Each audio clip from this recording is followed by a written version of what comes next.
As I'll recap, I've been a smith for around 35 years professionally, and this presentation shows some of the forged flowers I've made over the years and placed in my work.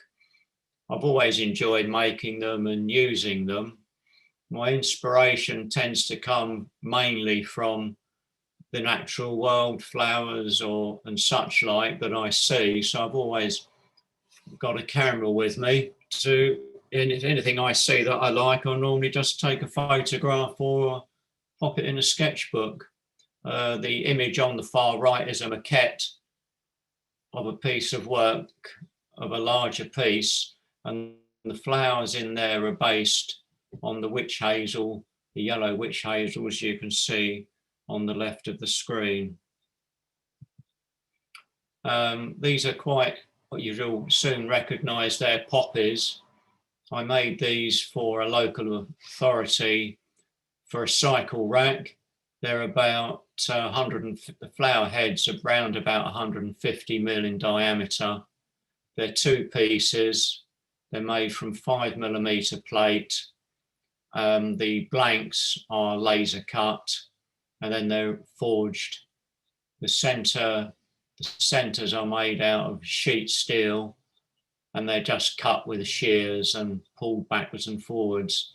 It's a galvanized finish, tea washed, and then obviously with a red paint. Now, slide 3, it just shows two variations of flowers.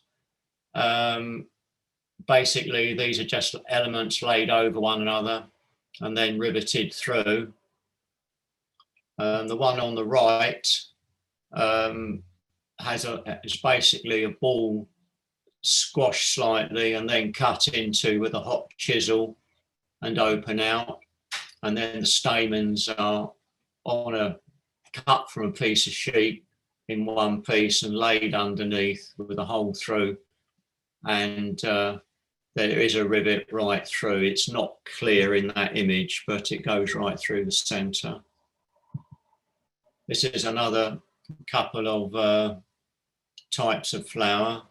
These are, all these elements are put together and then forge welded together.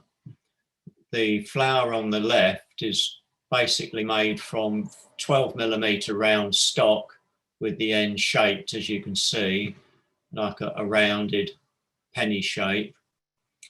And the center of the flower is the mandrel, which the tongs grip. That sticks right out, and while it's welded, and then I've cut it back and then punched it down to make the center of the flower. You could leave that, you can do quite a few options with that, but on this one, I just chose to punch it down and put some chisel marks in it. The one on the right is a forge welded construction. The stamens would have been individual pieces put together, welded, and then the petals would have been, they're made from, I think, something like, from memory, 30 by 5, forged out, a groove put in each side, and there's a fuller mark up the center. They're then all pulled together in a straight line, held in tongs and welded up, and then opened up with a galvanized finish which has been tea washed. This is another couple of flowers. The one on the left is a rose that's got 3 petals, and they've all been, with a small handful, the grooves have been put in, and in the center there is a rivet that holds it to the back of the stem that comes up behind it. Then it's folded up. On the right you have what is a very simple, highly stylized flower form. On some things I just like to try and get back to an absolutely basic shape, and that is a a ball, I think round about 50 diameter, that was squashed under the power hammer, dished slightly, and then basically put onto a stem, as you can see. This is these are a very traditional style. These are candle lights. I made 7 of these for a client who restored antique mirrors. They went into a clasp on the front of the mirror. I was given a absolutely battered one to start with a lot of elements missing. They're made exactly as the originals were. They're made out of charcoal sheet iron, which was hammered out, and then it was cut it out with a hacksaw and snips, formed it, and it riveted together. There was no forge welding on this at all. It was all a central stem, and it was layered up and all riveted together. The client finished them, painted them. They had a paint finish afterwards, but I didn't apply this, and I haven't got a photograph of it. Right, these next few slides are some of the images I've taken that I use for inspiration. There, you've got pansy, dahlia, I don't know what they all are. I can't tell you the name. The one on the far right at the bottom, I think, is a fuchsia. But yeah, I've seen them and like them. So I quite just like the shapes. Could be the shapes of the petals, the way they move. The one under the yellow one, I just like the shape of the cone shape and the way the dead petals are just peeling off. Also, I take quite a bit of inspiration from grass. I've got a couple of nice books that show grasses. You can see the one on the left shows the seed heads. I like that. The one next to it, pussy willow, I think I just snapped that in a shop window. The next one along with a green background is out of another book, botanical illustrations. I've got quite a few books on those, and you can see the far right is a botanical illustration where it's been dissected and painted. I love those books. I love the painted, dissected images. This is well known in the UK on the left, a red hot poker with those shaped petals. In the centre, it's another drawing out of an old book. I just like the composition of that. It's something you can use as a gate. You could use it in a grill screen. Some of the illustrations in some of these books that are of flowers and plants, the composition is often very good and inspiring. On the right, you can see it's a hoe from a picture in a museum. I took a picture in a museum.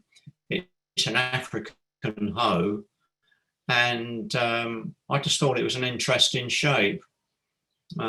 Just liked it. The texture, the whole thing. This is some other inspirational things. It's another book. That was the one on the left is from an Art Nouveau book, stroke Art Deco, I think, looking at the style of it. In the centre, that's off some artichokes. Garlic, I'll just correct myself, garlic there, the seeds, just when they start to send a flower head up, you get that spiral. And the other one is a lily, taken from a botanical drawing. This is on the left is another grass stems with seed heads, same on the right. And on the center, you can see it's just a page out of my sketchbook where I sometimes play with ideas before I might set about making something. Here is, you remember the first slide, the witch hazel. This shows the elements closer up. The one on the left, the bar was opened up to receive the stem. I'll show you in the next slide. Here on the right, you can see I formed a socket in a piece of 30mm square bar, jumped it up slightly, and then cut it with a hot chisel, then opened it out with some punches, which you can see a selection of them on the left. And you can see just below the red hot piece, there's a swage I made that helped shape the socket when it was opened out. I sat it in there, then put some drifts in, and that helped form it. The piece in the center is the flower. Those elements were forge welded together, put in a swage to round up the bottom to approximately 25mm round from memory, and then that had a tenon cut on the end, a tenon forged on the end, which was then put through a hole in the socket, which I'll go back to the previous slide. You can see on the left where it's riveted through. And the tools on the left there are a selection of hand tools and swages used to produce them. This is another piece. This is another very simple, very stylized flower. You can see in the center, I played with a couple of ideas. They're made from a piece of plate, 10mm, and they were plasma cut, as you can see on the right, the blank, and then the top was forged round with a small fuller under the power hammer, and obviously the stem's being drawn down. And on the bottom of it, on the far right, you can see there's a taper, and they held the stems in place on the bottom of the piece. You can see on the left, there's some tool rods there with the flowers in. They drop into a socket and they're held in place with those flowers. They acted their wedges on the bottom and they hold them in. The next slide is the hot finished piece. You can see there.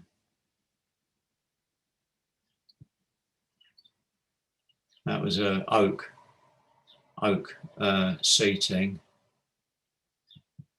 Right, this is a piece I made some years ago now. This is based on grass, and it was known as the grass-themed gate, and based on seed heads, highly stylized. What they look like giant nails were, from memory, I've forged up out of I think either 10 or 12mm diameter, forged down, leaving a blob on the top, and then put in a clamp in the vise and then hammered down to form that round shape, and then forge welded into a pocket on the main stems. The right fiddly number. That's a galvanized and tea wash finish. This is another piece I was playing with. It's this one's known as the grass themed bench, and I like punched holes, and I like the hole in the center. It's nothing at all, the hole, but it adds a focus, and this was forged down out of a piece of 30mm square, jumped up slightly, a hole punched, and in the next slide you can see, oh, hang on, that's it. I've missed that. I'll go back to the other one. But you can see there that in here it was spread out with a hand fuller. I'll go back to the other slide. You can see there's a groove cut in there. That was done with a hot chisel cut round. And that's the finished item. Those flower stems are all forged out of one piece. They come down to what is a bulb, supposed to be a bulb type form. Right, I'll skip along.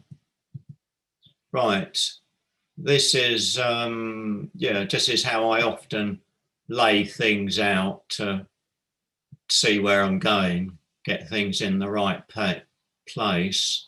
On the left, you've got a stem for a handrail of a centre stem of 40mm square bar, and round it there was a vine wrapped round, and I'm just working out where the flowers are going to go before I weld them into the stem.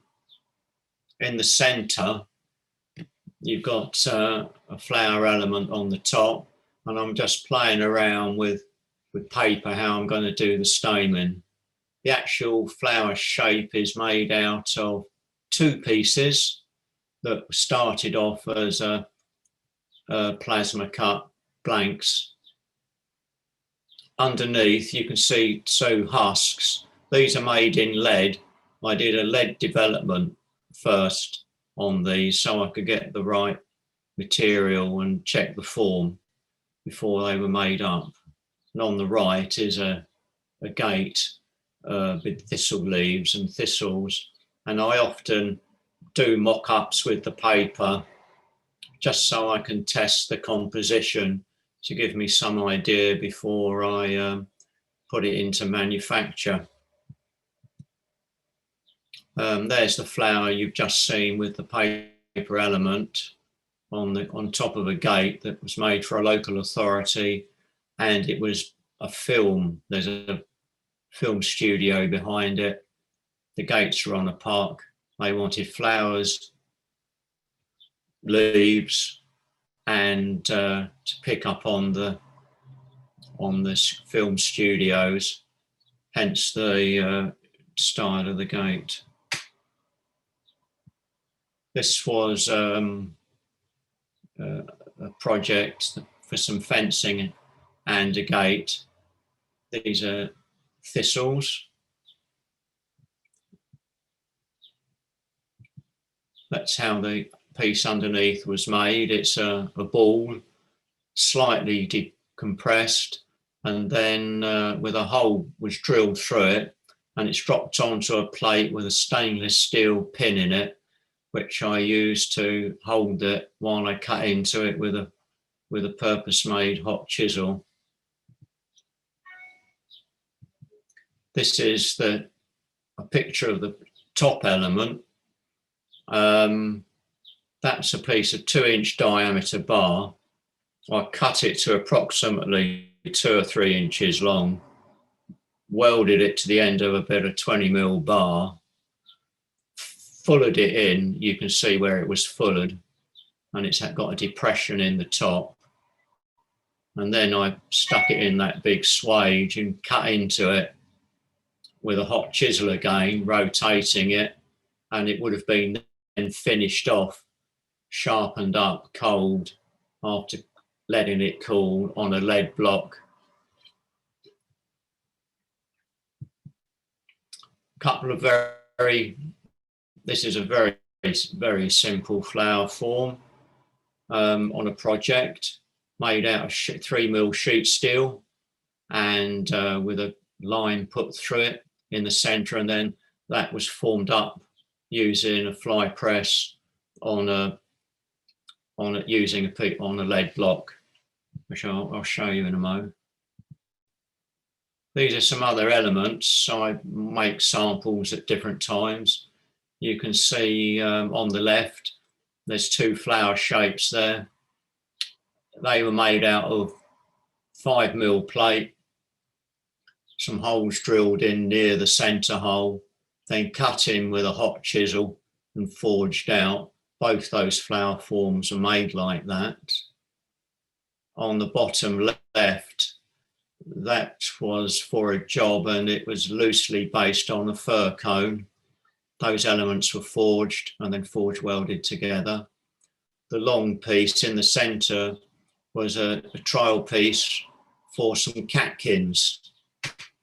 That was grooved along the length, then cut in with a very small gouge, and then twisted to produce that effect. And on the right, it's just playing really with a piece of steel to create a highly stylized flower form that's made out of one piece. These are just waxed finishes, just brushed and beeswax finish. This is another couple of flowers just playing about. The one with the head coming out, the one with the head coming out, I'd seen Samuel Yellin, a picture he'd done with some heads, so I thought I'd give it a whirl, give it a try. But they're all put together, the stems are put together first and welded, and then the petals are put on after and forge welded on. You can see there's some texture on the leaves on the one on the left. This is another piece we're making at the moment, which is basically based on grass. And the flower head there is something I've just been developing over the last week or two. That's all made out of one piece. And the next couple of slides will give you an idea how that was forged. It starts off with a piece of 60 for 15. So each, you mark out how long you want the flower to be, fuller in, draw it out, and then a couple of pieces of angle stuck together, and that basically keeps that shape upright while you cut into it with a hot chisel. And then on the right, you can see those two pieces that I do it each side, and then I draw it out under the power hammer, and that spreads that and thins it out, which you'll see on the next slide. You can see you got the one on the left, then you're going over to the right where it's opened up, clamped in the vise, heated, opened up. On the next slide, you can see I cut into it with a cutting disc with an angle grinder, tweak the petals, and then on the far right, you can see it was heated up and twisted, and you can see there's water coming in from the side. That's just so I could control the twist.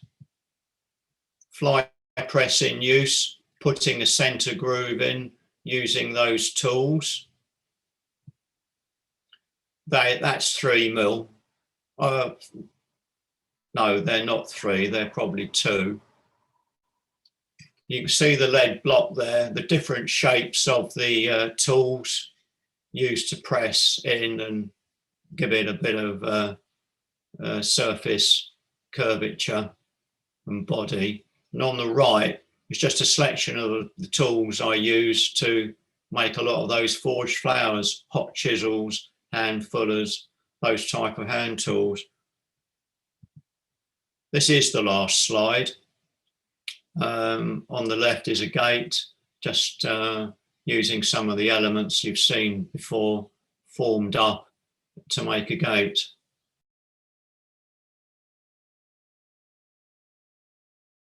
So the first question there came was, what is tea washed? Die erste Frage war, was bedeutet tea washed? So Steve. Tea wash is we're known in the UK, it's a mordant solution. It's acid etch. It's a pre-paint treatment that you treat the galvanizing with before you use an oil-based paint. The process stops the paint reacting with the zinc and flaking off after a year or two. If you Googled T-wash or mordant solution, you would get the information you needed. T-washed ist ein Prozess, der wird nach dem Galvanisieren gemacht. Das ist ein Prozess, in den eine Säurelösung involviert ist, der dafür sorgt, dass ölhaltige Farben besser auf dem Material halten. The next question from Paul Voss again was, I see you galvanize all your work. Does the preservation material reach all cavities and crevices sufficiently? So in German. Ich sehe, dass die meisten von deinen Arbeiten sind galvanisiert. Ist das also kommt die Oberflächenbehandlung in alle Ecken und Höhlungen und so weiter? Yes, the galvanizing process, for those who are not familiar with it, the work is when you send it away, it goes into an acid bath, which strips off all the mill scale or forging scale. If it's heavily forged, especially if you've been using gas furnaces, sometimes it's sensible to have the work shot blasted, gently shot blasted to clean all the scale off. It does get into all the crevices, but you have to bear this in mind when you're making the work and you're designing it. But if you're galvanizing it, das Galvanisieren kommt auch in all die Ecken. Der Prozess ist eben, dass das Stück in Säurebad getaucht wird, was noch die meisten von dem Zunder und alles Mögliche in der Richtung abbeizt. Und danach wird der Zink aufgetragen. Und wenn es ganz, ganz tiefgehend geschmiedet ist, zum Beispiel durch Erwärmen in einem Gasfeuer, dann wird manchmal vorher noch gesandstrahlt. The back question to this is there a lot of afterwork when the piece comes back? For example, grinding, so when it comes back from galvanizing. Kurz auf Deutsch, gibt es viele Nacharbeiten, wie zum Beispiel Nachschleifen oder ähnliches? The answer to that is yes, there can be. The best thing to do is to get to know your galvanizer and talk to them before you send the work in, because some things can be difficult for them to wire up and hang in the tanks. So you always do get some drips, etc. The cleaner you can get the job before you send it to them, before it goes into their process, the better. But it can be a problem sometimes with drips and such like, cleaning them off. But if you live in a very wet climate, galvanizing does offer probably the best long-term protection. Ja, da ist meistens Nacharbeiten sind meistens notwendig. Es empfiehlt sich, dass man einen guten Draht zu seinem Galvanisierer, Heißverzinker, Warmverzinker, eins von beiden, entwickelt. Und je nachdem, je sauberer die Arbeit da angekommen ist, desto sauberer kommt die auch zurück. Allerdings hat man meistens irgendwelche Spritzer oder ähnliches oder Tropfen, die man nachbehandeln muss. What's the purpose of cooling on a lead block? In German. Was ist der Zweck, um auf einem Bleiklotz abzukühlen? It's cold. Well, basically, it enables you to form and shape the metal while it's cold. You could do it when it's hot, but doing it on a lead block with these tools allows you to get good shaping more quickly than going backwards and forwards to the forge. It's done when you let the metal cool, so it's annealed, and the lead block deforms under the tool in the press and allows you to get a raised surface. As here, you can see the surface is raised here. Ja. Those raised surfaces are done. Es ging nicht darum, die Arbeiten auf einem Bleiblock abzukühlen, sondern die werden auf einem Bleiblock geformt. Und der Vorteil ist, dass man mit einem weichgeglühten Stück Stahl auf einem Bleiblock, zum Beispiel mit einer Spindelpresse, schneller zu stimmigen Ergebnissen kommt, als wenn man das warm täte, weil sich das Blei eben darunter verformt. The next question, is cleaning the holes and crevices with an oxy burner recommended? Ist das Säubern der Löcher und Ecken, Kanten, Spalten, Zwischenräume mit einem Oxy-Brenner empfehlenswert? Yes, it is. I often do use oxyacetylene, oxypropane for flame cleaning. When the steel's cold and you have a very hot flame, it releases a lot of scale and is a good way to help clean the work before you either paint it or get it sent to the galvanizers. I use it quite a bit, flame cleaning like that.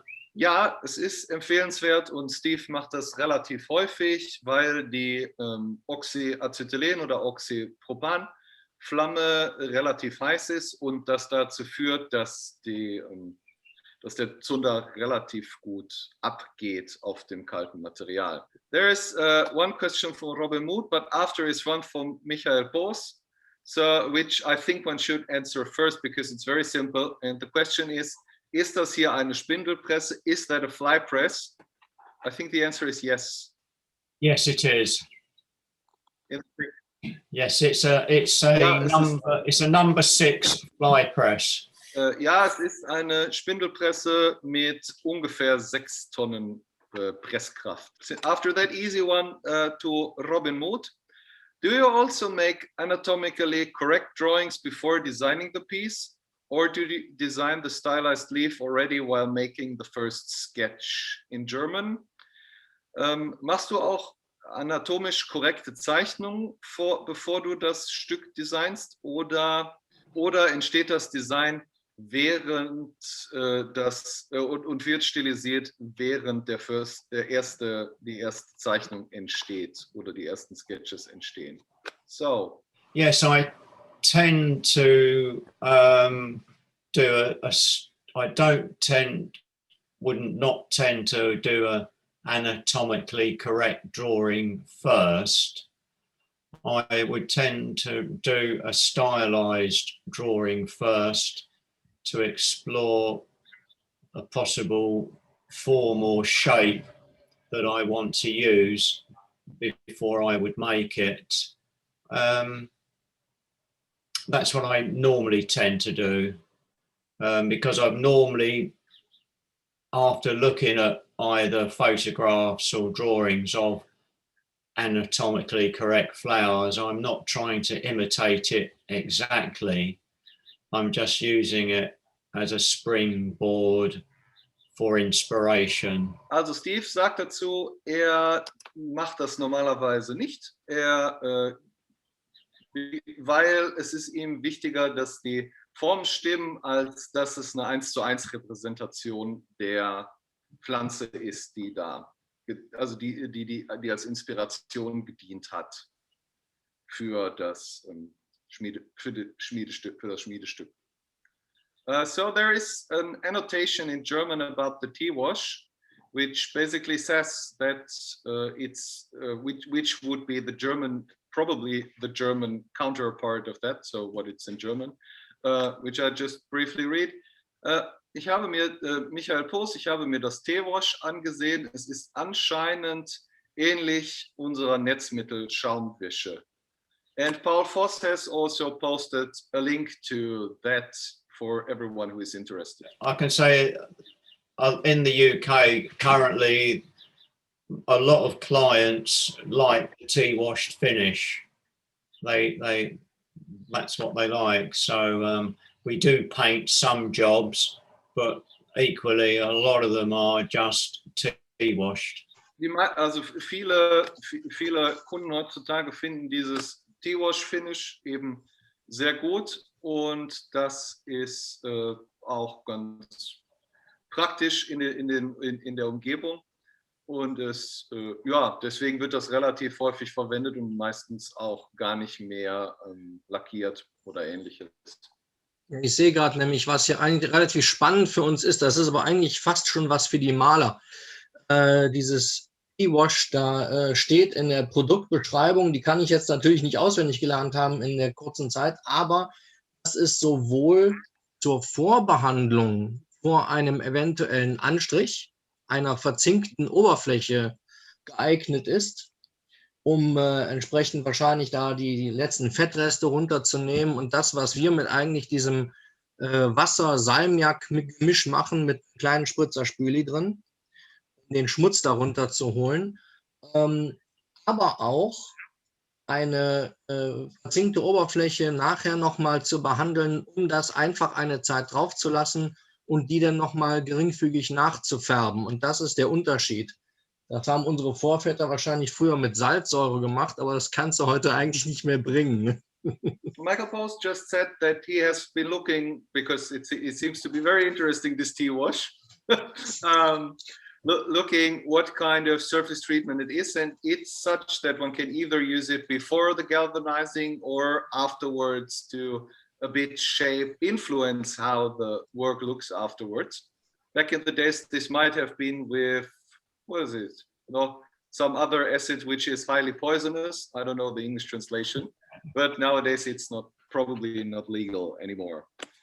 Anyway. Was man vielleicht einfach noch sagen könnte, ich finde die Arbeiten in einigen Details sehr interessant, weil es da eigentlich ja auch darum geht, eine gewisse Gleichmäßigkeit und Wirtschaftlichkeit da reinzubringen.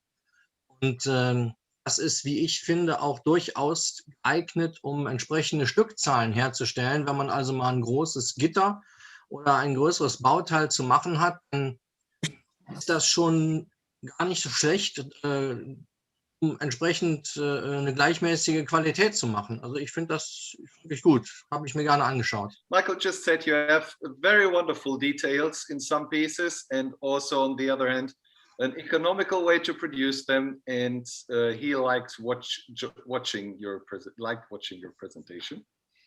Oh, thank you. My question is, and I remember I asked this before, but I just like how you answer it, and maybe anyone else didn't hear it yet.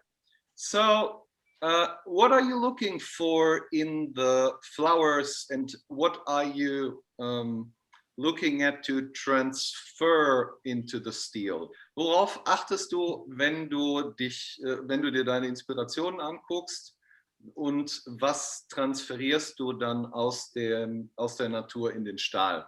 What I try to get into the steel in most of the work that I make, I want to try and get some element of life and energy into the work. I've always believed in the amount of energy that goes into it somehow reflects out of it. It's about getting movement into the work, composition, but it's energy. You want the work to try and have, when you look at it, has an energy to it, a life, that it doesn't look dead. That's really what I'd like to try and put into the steel, is life, using either textures, shapes, movement of the steel, how it moves. Yeah, it's a challenge to do. It's enjoyable. Ich denke, dass alles, also dass die Energie, die man hineinsteckt, auch hinterher wieder rauskommt aus dem Stahl. Und ich versuche, die Bewegung einzufangen, entweder durch Textur oder durch Formen.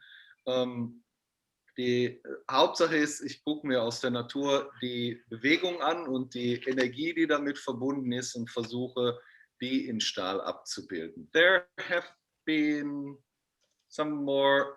It is very interesting how you do the work, Steve. In one word, beautiful, really inspiring. Thank you for your time and contribution. another one.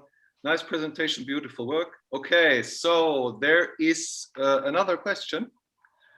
Der Verschluss des Geflügels würde mich, wie er den gebaut hat, gefällt mir, was er macht. Danke für seine Ausführungen. Otto, was genau meinst du mit der Verschluss des Geflügels?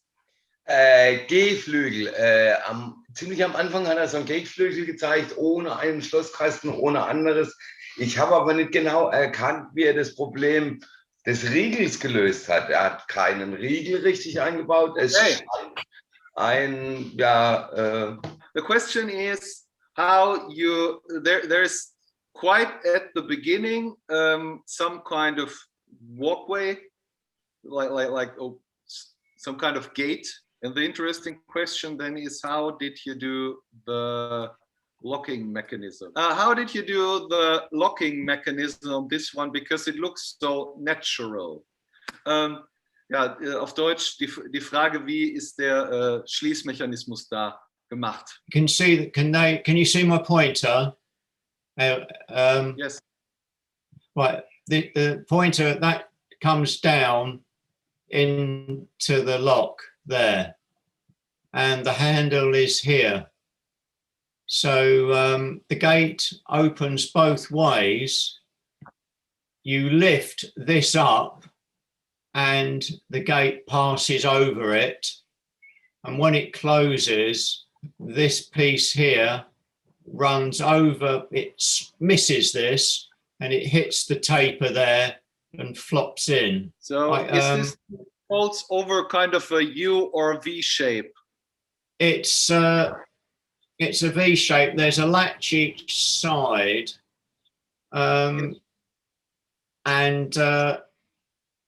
it pushes it down. It's hard to see. I could find the image, but it might take me a minute or two. But auf Deutsch, es ist so, dass da direkt darüber, could you go again with your cursor to the position where it's the latching part?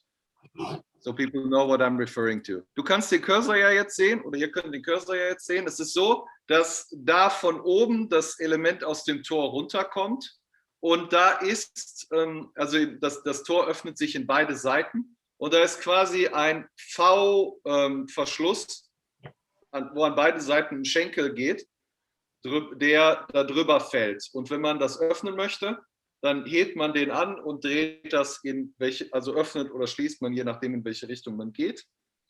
Und danach fällt der eben wieder durch Schwerkraft nach unten. Der Paul hat mir eben schon Vergrößerung geschickt. Ne? Danke dafür, aber es ist zu grob, man kann es nicht genau erkennen.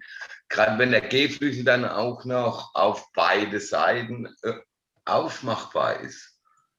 Ja, so, Steve, if you genau find also es gefällt mir unheimlich, da nicht der bläde Schlosskasten das ganze Design von dem Tor stört. Ne? Also alles gut. Okay, so, yes, wunderbar. So just it would be very handy if or interesting if you could find like a detail shot. Jetzt wird das klarer. Okay, this is just a burst of excitement, how amazing your work is. Du hebst das Ding an und dann geht es in deine Richtung auf. Ey, geile Idee. So just so you know, it's really bursts of excitement how amazing this idea is.